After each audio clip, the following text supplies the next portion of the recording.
I have started the recording, and I'll just start working through the workshop. Just as a heads up, this workshop was designed to be in person and therefore is designed to be significantly more interactive than I think we'll have capacity to be online. But I will do my best to try and integrate a little bit of the interaction stuff that I had originally planned. All right.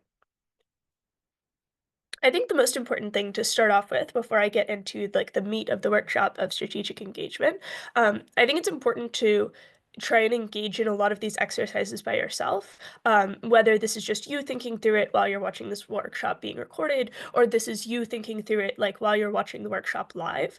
I think that it can be very intimidating, and so you're welcome to like get a buddy to help you or hang out with someone else and try and work through this workshop like that. But I think often the kinds of things that you have to think about in regards to strategy are just things you have to think about by yourself, whether it's because it's during the debate or because it's just more of an individualized activity.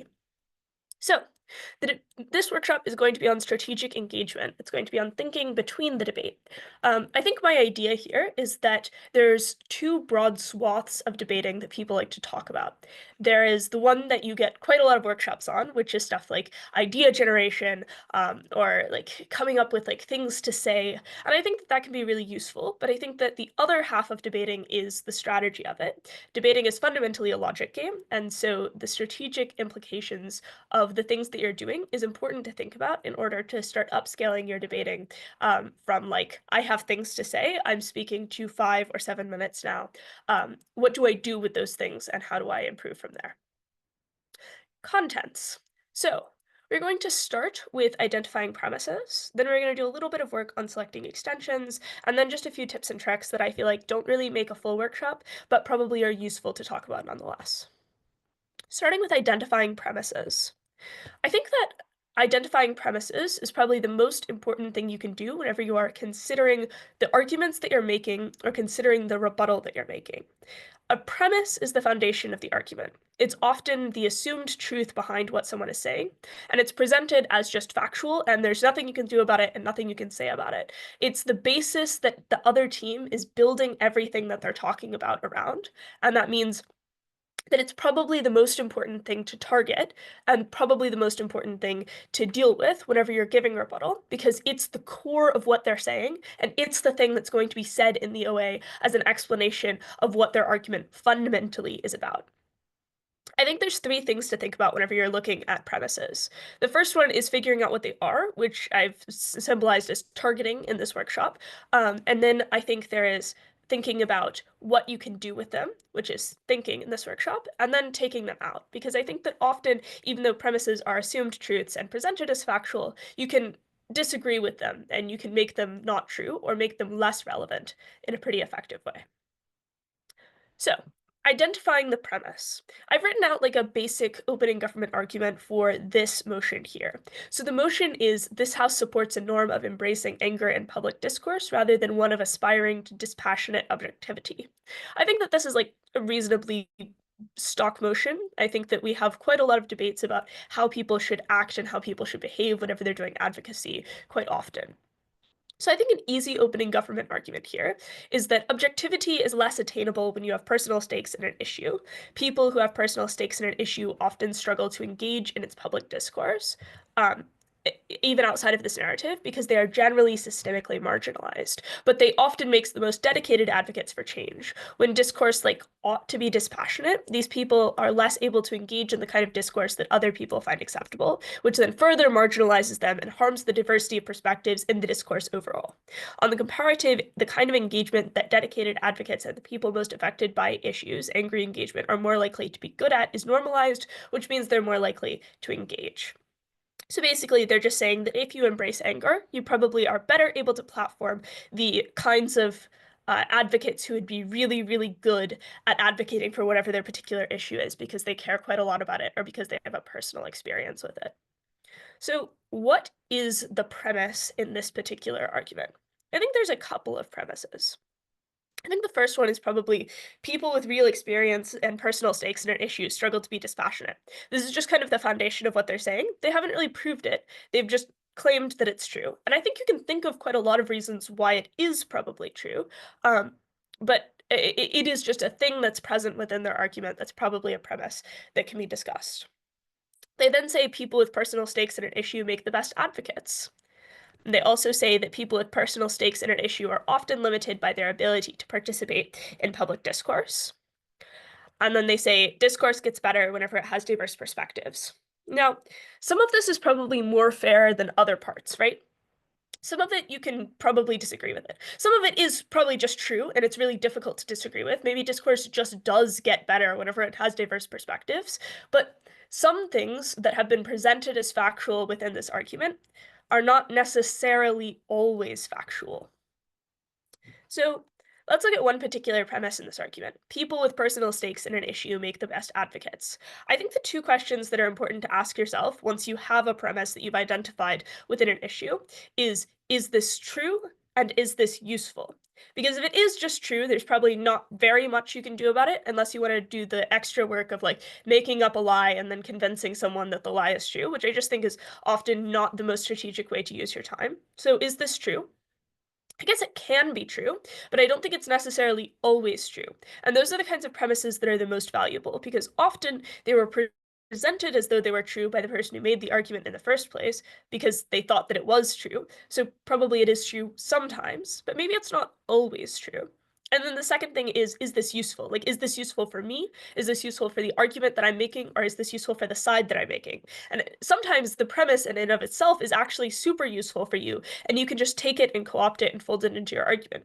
But in this case, I think that people with personal stakes in an issue making the best advocates is maybe not the most useful argument for op, and I think it's probably something that you want to be not true if you're in opposition. So then you take this premise and you attack it in some way. So if the premise is people with personal stakes in an issue make the best advocates, the way that you might attack this is you might say only when they've thought about the issue rationally, which requires them to not be in the fight or flight mode of anger. So you can just be like, if you have personal stakes in an issue, you're probably really into it. You probably are in an emotional state, especially if you're angry, like opening government says that you're likely to be. And I think that whenever you're angry, even though you have personal stakes in this issue and you might make a good advocate because you have the experience, you are not thinking rationally enough to actually make the best advocate for this particular issue. So I think that's the best way, or a way you can attack this particular premise to make it less sound for their overall argument. But then what happens? Because I think that it's easy to identify the premise and it's somewhat easy to attack it. But I think often what happens in debating is you fail to do anything with that attack that you've made. So perhaps you say that, like, oh, but you're not always the best advocate. And then you don't do anything with it. And then the judges are unclear of what the strategic implication of the thing that you've just said is. So now you need to follow through. What is opening government's argument? If you assume that your rebuttal, your attack on their premise, has worked successfully. If people with personal stakes in the issue don't always make the best advocates, then opening government's argument becomes, although objectivity is less attainable when you have personal stakes in an issue, the people who have personal stakes in this issue but are weeded out by this norm are actually bad advocates who would make irrational arguments or discourage other people from wanting to take their side because they were angry because they hadn't thought about it rationally. Therefore, even if these people are less able to engage in the opposition world and the discourse overall is less diverse, the quality of the advocates remaining is so much better that this can just be traded off. And this is where you would then need to step in and do a little bit of weighing. Why do we prioritize like quality advocates over diverse discourse and things like that? But that I think is much more intuitive to do. And it's much more difficult to work through the what is the actual thing that's being said here that I need to respond to. Because we had like four or five different things that you could respond to in the opening government argument. But if you respond to this particular thing and then you follow through on it, then the opening government argument is so much weaker that it's really, really easy to make this trade-off that you need to make. Cool. We're gonna try and do an exercise. If we don't get a bunch of engagement in this, that's completely fine. But let's just take like 3 minutes to think about arguments for opening government on this house opposes the glorification of discipline. Maybe we'll take like 2, but I'll set a stopwatch.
Okay, let's see. Do we have any opening government arguments that is just like the first thing that comes to your mind whenever you start thinking about this motion, that's maybe something that you can explain really quickly? Yeah, like I guess you can talk about how discipline is inaccessible for a lot of people for whatever reasons. Like either the glorification of it is done through really masculinized lenses, like people like Andrew Tate, etc., or it's based on social expectations done in a way which is more inaccessible for like the neurodivergent, etc., and why this just shames them and makes them feel bad when they don't like conform to norms that they can't or like ought not conform to. Yeah, that seems reasonable. So, discipline is presented in a way that locks certain groups out of it because of the way that it is like discussed, talked about, and then this glorification results in those groups being shamed because they've been locked out of it, and so they're unable to access this glorification. That seems reasonable. So, what are the premises that could be present within that argument? I have 5 minutes here, but that's because I thought I would have more people and also time in a room. So I'm gonna think about this for like a minute or so, and y'all can also think about what kind of premises exist within that argument.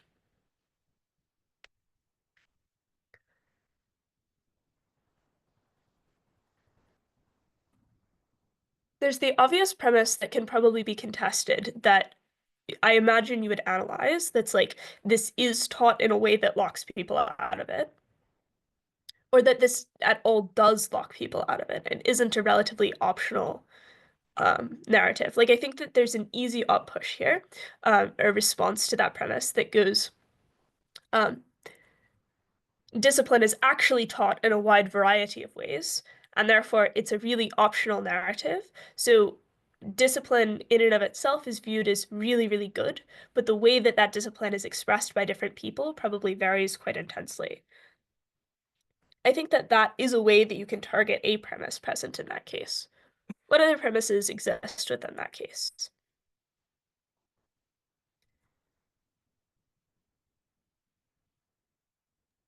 There's probably the premise that discipline is actually inaccessible, or that like people would struggle to be disciplined in the way that it's taught. I guess it like springs off of the Mhm. premise that you just said, but yeah.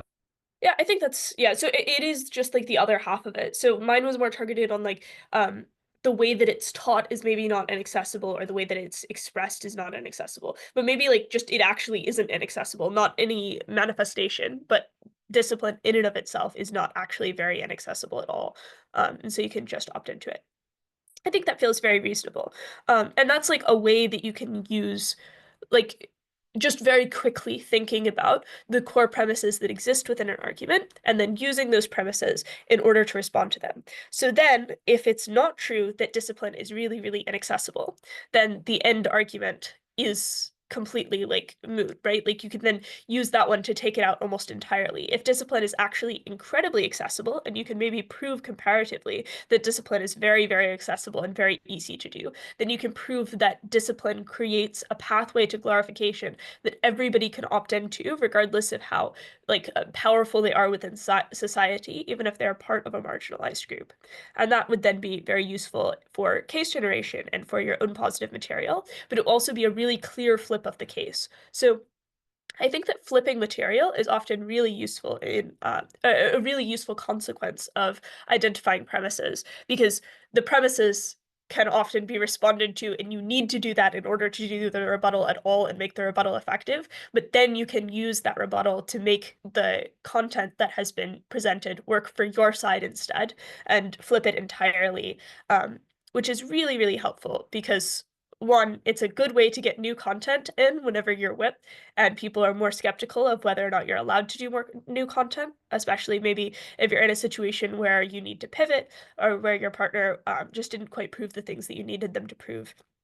Or if you feel as though your case just doesn't work in light of the responses that have been brought by the other team, then I think that flipping material is really useful there. But I also think flipping material is a good way to make yourself resilient in deputy, because I think that oftentimes a way that whips are able to weigh off against their opening team is on opening is vulnerable to this case because they didn't do this thing. We did this thing, therefore we have added margin onto the bench, and so we're able to weigh above them on that.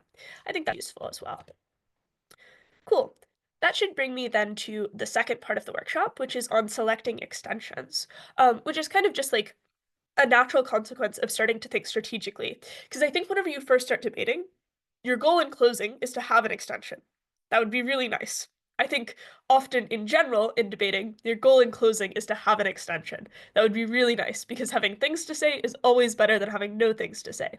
And so if you don't have like a bunch of options, definitely just say the things that you have that are things that you can say. But I think that whenever you have multiple ideas, it can be really difficult in the heat of the moment to figure out how to prioritize them, and difficult to figure out which one works best in the context of the rest of the debate that you've seen. So, what do you do during prep in order to start yourself off well and set yourself up for success so that you're not making the wrong decision whenever you're having to make a call in the like 1 minute in between the PM and the LO while the LO is setting up their notes, you're whispering furiously to your partner and trying to decide what case you'd like to run? I think you obviously start by developing multiple ideas. This is just how you do things in order to make sure you have an extension at all. But I think that there's some things you can think about even within those ideas that you do. Whenever you have an idea, you probably want to think through the burdens that are present within that idea. What absolutely needs to be proven in order to make this case work at all, which is how you prep for an analysis extension as well. So it means that even if your opening runs that case, if they've missed a burden that you have flagged in prep as crucial, then it's very easy to slide in and explain that that particular burden is really, really important because you've already talked about why it's important, and then just prove the burden and be able to take it over them on the basis of that. The second thing is mutual exclusivity, which you want to look at both across the bench, like what is a thing that I can prove that they cannot prove, but also on the bench, if there are two arguments that you can find for like the government side of a particular motion, and they can't be run at the same time, that is like the holy grail, because it means that your opening can run one argument and you can run the other, no matter what happens, because you can't run both at the same time. There's some kind of premise that exists within them that makes them mutually exclusive. That does mean you're probably going to have to be more careful with positioning of your argument whenever you run that, but that's just doing the whip things of saying we're not a knife, and here's why we're not a knife. So I think that mutual exclusivity and thinking about the qualities of arguments that are mutually exclusive is really useful for your first step to be able to select a strategically viable extension. I also think that whenever you're thinking about mutual exclusivity, probably important to think about which argument is better and which one you would prefer to run. But this is also just the case for all of the ones that you are like, all of the cases that you're thinking about at all. Don't write out every part of each case. I think that's just a waste of time.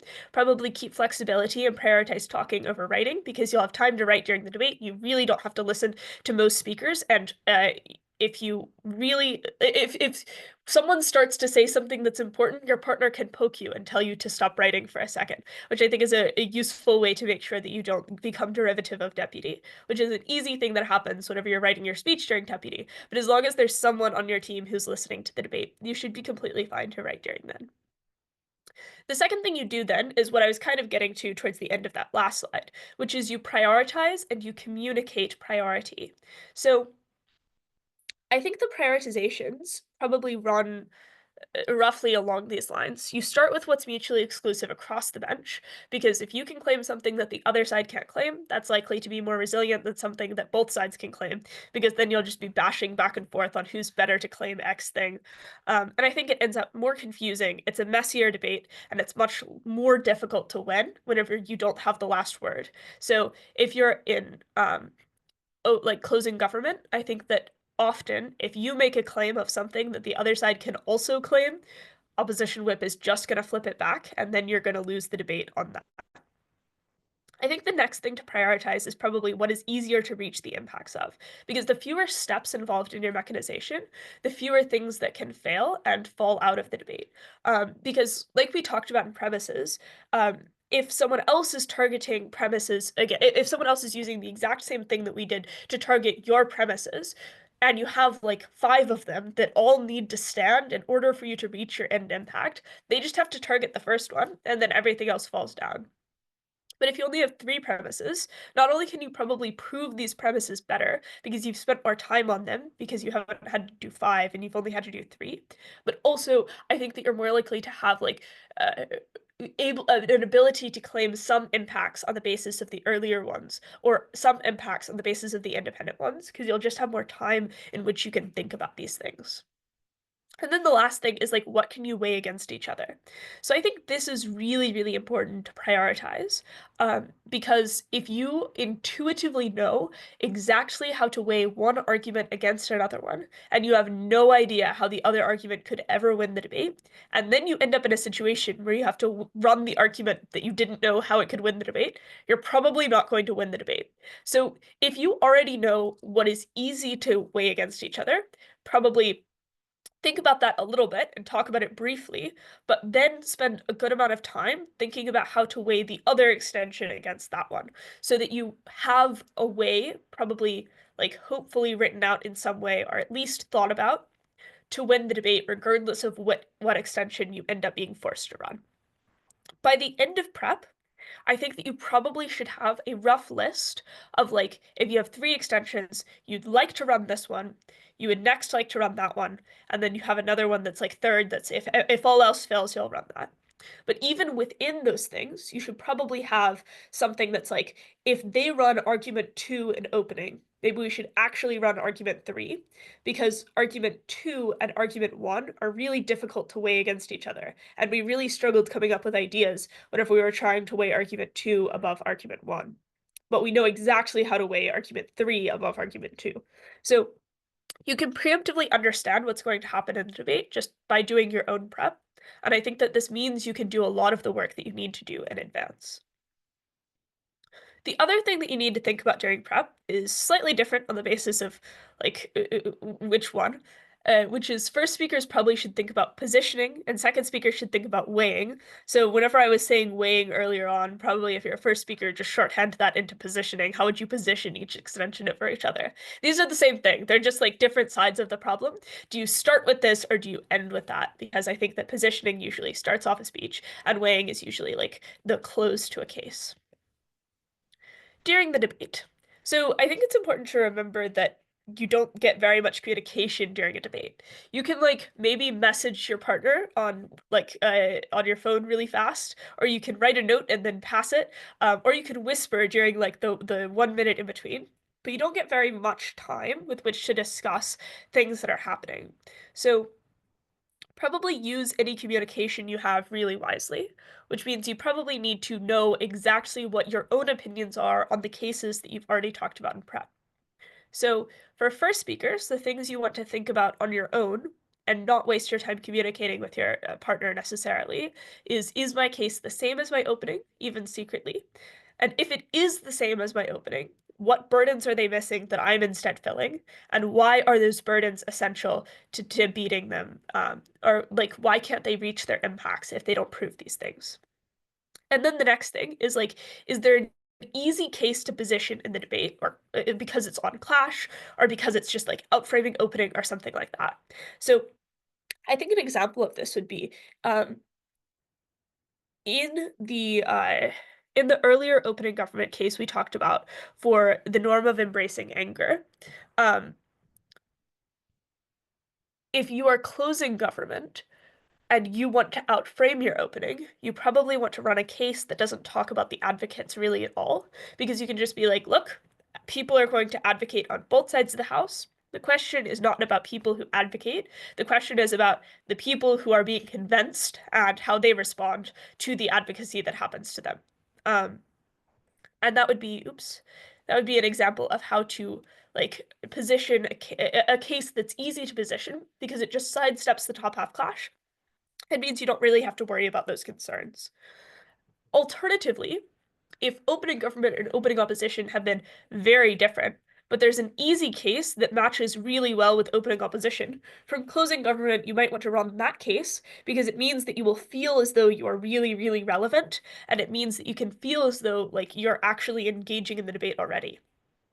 I think that that's good because it means judges are more likely to understand how you are positioning earlier on in your speech, which means that you or your partner as a second speaker is more likely to understand whether you're winning or losing earlier on in your speech because it's easier and more intuitive to do the interaction.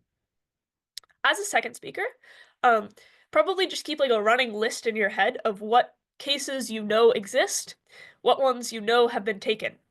I think taken is like a strong word, but what cases you know have been run thoroughly enough that you no longer feel confident weighing against it if your partner were to run that case. And then what is left that you would find really intuitive to weigh against your opening particularly, because I think that weighing against your opening is often a bit more tricky than responding directly because you can tell opposition bench they're wrong. You can't tell your opening that they're wrong. And so it's probably really important to be very confident on how you're going to weigh this case above the other. For the cases that you have left, I think the questions, or sorry, for the cases that are being run in top half, I think the question you should be asking yourself is, do you believe this? Like, do you just find the things that are being run already intuitive? And do you find them convincing in the way that they've been run? If you don't believe it, there's probably a burden that you can fill, and there's probably a way that you can do an analysis extension that will be meaningful and will be substantially able to take you above your opening in the debate. Let's talk about an example here. The motion is one I've stolen from Renan's, which is this House regrets the decision of Clinton supporters in the immediate aftermath of the 2016 US election to frame the Trump victory as the result of misogyny and racism. Opening government says that this was pushed by the most uneducated voices because they were the fastest ones to talk. They had people who are more educated tend to take more time before making decisions. And this meant that they wanted to take more time to consider, so they weren't actually part of this immediate framing in the aftermath of the election. Um, the suppressed this then because they were the ones who were talking, they suppressed other voices who wanted to get to the root of the problem and wanted to identify more cleanly why Trump had actually won, and whether it was because of misogyny and racism or whether it was because of something else. This then meant that they didn't fund research to identify the problem, and they looked like sore losers, like in the consequence. It is a consequence. So, things that you could potentially run, you probably have a couple of cases already, but things you probably should think about is what is going to be able to outframe this, or what is going to be on clash with what opposition bench is saying. So, maybe opposition bench is saying that uh, well, okay, let's do what can outframe. So one thing you could probably run from closing government that could outframe this argument is you can just talk about different actors. This is talking intensely about the Democratic Party, right? Clinton supporters, and the people who are responding there. But I think the other group you could probably talk about is people who voted for Trump, right? The non-Clinton supporters and how they responded. Opening government says they maybe thought that Clinton supporters looked like sore losers, but probably it also did other things in that it changed the way that Trump supporters felt they were being viewed by Clinton supporters in general. Really abstract way of saying, I think the way to outframe this case is to say, actually, I don't care about how this changed things for Clinton supporters, because I think Clinton supporters were never going to vote for Trump, and so their behavior wasn't massively changed in the future as a consequence of this. However, I do think that this changed how women who voted for Trump felt that Clinton supporters were going to respond to them. Because if there were a significant amount of women who voted for Trump, and if women who voted for Trump are being told that they're actually just misogynistic, I think that they are likely to feel as though they will not be welcome by Clinton supporters because they will feel as though Clinton supporters will just think that they are like gender traitors or something like that. It's not just women though; it's also like people of color or anyone who is like affected by these labels that have been put upon the people who voted for Trump or the Trump victory in general. They will feel, one, as though this is just not true, because they can't be misogynistic, they're a woman, they can't be racist, they're a person of color. Um, And also, it's just not true because the people around them surely aren't misogynistic or racist because otherwise they wouldn't engage with them in a positive way. Um, but then they also feel as though if they want to defect, this is no longer an option that is clearly available to them. I think that that's a way to do an outframing extension. I think a way to do an extension that is like a more clash based would be if opposition bench runs a thing that is different from what opening government runs, then you are better placed because if it's the same thing as what opening government, or if it's direct clash with what opening government runs, then you probably aren't very well placed to do a clash-based extension because they've already run the case that is the clash-based extension. And for the purposes of this exercise, we're assuming that like you can't run an analysis extension because opening government proved this perfectly. I think if opposition bench, though, runs something that is like fundamentally different from what opening government has run, then you can probably clash directly with them, and you can just take the things that they're saying and flip them directly and turn that into your case. I think that is a way to make yourself more strategically relevant in the debate.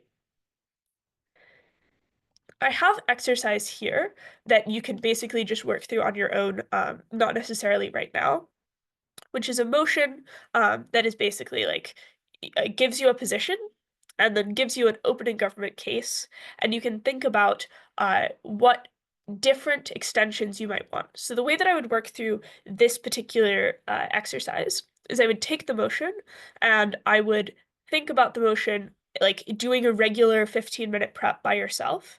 And think about what different cases you might have in your order of priority for cases to run.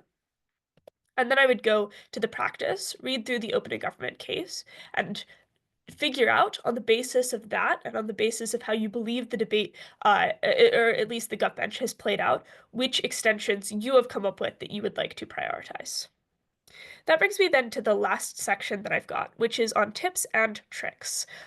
Just like a handful of things that I don't think comprise into a full workshop, but are all strategic things that you can think about within a debate and strategic things you can have quite a lot of fun with.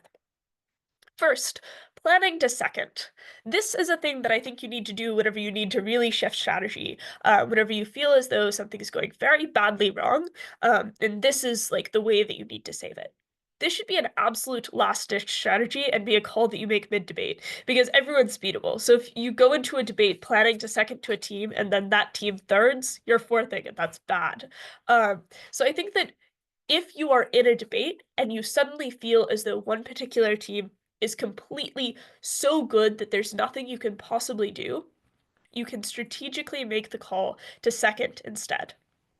I think an example of one of the few times that I have seriously wished that we've done this, and we didn't make this call, but we absolutely should have, is during Euros in round seven. Fraser McConaughey and Luke Ashworth were in opening opposition on the medium, like the media art music motion, and they ran the like preemption to monopolies so hard that it felt as though it was actually impossible to respond to all of the arguments that they'd made about this. So they ran basically like monopolies are fantastic and good and excellent, and they ran this so convincingly that in that moment it felt as though there was no way to possibly respond to the arguments that they'd made. That was honestly probably true. I still don't think I could probably respond thoroughly and effectively to the way that they ran that case in that particular round. But what Cyrus and I could have done, and what we probably should have done, is we should have just run monopolies are bad anyway, because we could have outframed our opening with that, and we could have responded effectively to closing opposition with that case. However, if we'd taken that, a few things we probably should have done. We should have not flagged to judges what we were doing, because you could be calling the debate wrong. You can win by accident. A couple of times I have like decided to strategically second, and then I've been told by judges that the one thing they were confused about is why I didn't respond more to the team that had first did, because they thought it was quite a narrow clash and I could have taken it. Um, and then do just second through passivity. So just kind of ignore the team you're thinking of seconding to, like leave them alone and let them get through the debate. This means that you can prioritize spending more time on other teams if you genuinely think there is no way for you to possibly win a particular clash. This should be like, again, a last-ditch strategy that is used really, really infrequently. But whenever you do, that's how you should do it. And those are some common pitfalls to avoid. Next is POIs. So, a few things on POIs. I think POIs should be thought of significantly more carefully than most people do whatever they're giving them. Because POIs are often more dangerous for the person who is giving them than they are for the person who's responding to them. A POI you give can accidentally preempt part of your own case. It can be contradictory to some like core tenet that you just haven't thought of. And so it's important to think about the things that you're saying before you say them. So I think that what a POI is should probably be agreed upon by both partners, or at least like the general idea of what it is, should be passed through both partners so that you can get a check and make sure that you're not doing something that's like kind of stupid and you just don't realize that it's stupid. But I also think there's really fun strategy involved in who gives a POI, because I think that there are fun, tiny mind games you can play in regards to one partner offering the POI and the other one then giving it and like saying the words. Um, I think that often if you are a novice, perhaps it's better for you to give a particularly strategically important POI because you think that this speaker will not respond to you thoroughly or they just won't like think about you enough. Um, I think that those things can be really interesting in ways to maximize the impact of a POI. Because remember that a POI can't really change calls substantially. If you're currently thirding, you're not going to first through a POI, or if you do, congratulations, that's crazy. So you should probably be targeting the specific margins. That means anything you can do to make them a tiny bit more effective is really, really valuable and really quite useful. As far as what a POI should be, I think that it should be usually either a new piece of rebuttal to a new idea that has come out that is relatively critical to their case. So if you see a premise in their case that can be responded to in 15 seconds and taking out that premise will take down their entire case, that should absolutely be a POI that you give. If you just want to give like ancillary rebuttal for the sake of engagement, then go for it. That probably doesn't need to be thought of intensely. Um, but if you have the ability to be more powerful with your POIs, I think that you can target the margins there. Alternatively, a POI can be a thing that you'd planned to say in your speech and forgot to say in your speech, and now you just want to make sure that you get out that extra piece of rebuttal. I think that can be really useful as well, especially if you are beginning to feel as though that piece of rebuttal was actually secretly incredibly useful and you totally should have said it. Alternatively, a POI can flag your case in advance if you are in back half and you're POIing top half. Be careful there because obviously that can mean that the deputy can just take your case. Like if you're closing opposition and you POI the DPM with your case, DLO can run it and you won't be able to do anything about it, and that will be unfortunate for you. Um, it's also like really difficult to be derivative of a POI because it's only 15 seconds, so you can never really give enough true analysis that you're actually derivative. Um, or alternatively, a POI can flag a thing that you've already said in your case that you think responds implicitly to the case you are now hearing, um, just to make sure that the judges notice and also to make sure that they respond to it. This is especially useful if you don't think that they'll be able to respond to it effectively, because it means that they will then fail to answer the POI, and the judges will be able to take note of the fact that your implicit material was actually incredibly valuable against them.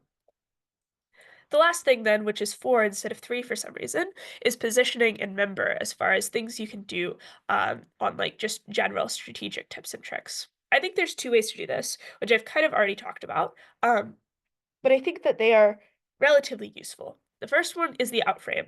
I think that this needs to be really brief because if you spend too long justifying why you are outframing top half, I think that you start to become less convincing about the fact that top half is irrelevant. Um, I think that this can be relatively simply like top half talks about this thing. That doesn't matter because of X reason. We are instead going to talk about Y thing. That does matter because of Z reason. The other way that you can do positioning in member is by more carefully and meticulously explaining what burdens are missing, particularly in an analysis extension, but also just in a clash-based extension in which you are giving a case that is on the same clash as the clash your opponent gave. It just has different argumentation and it has different arguments core to it. I think that the way that you do that is opening says this thing.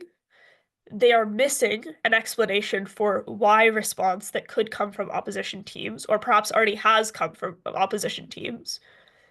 If they are unable to answer this, then their case does, and then probably explain what their case ends up looking like. What we're going to do is we're going to provide that additional analysis. And I think that kind of positioning at the beginning of your speech can significantly lighten the load for your second speaker because it means that they already are able to, you've already positioned yourself against particularly your opening team. And this means that the judges probably already know by the end of your speech whether or not you're beating your opening team. And your second speaker can do much less work, and they only have to beat the opposition bench or the government bench or whatever bench you are not particularly on. Cool. That brings me to the end of the workshop. Thank you. Do we have any questions you want to ask me about strategic positioning?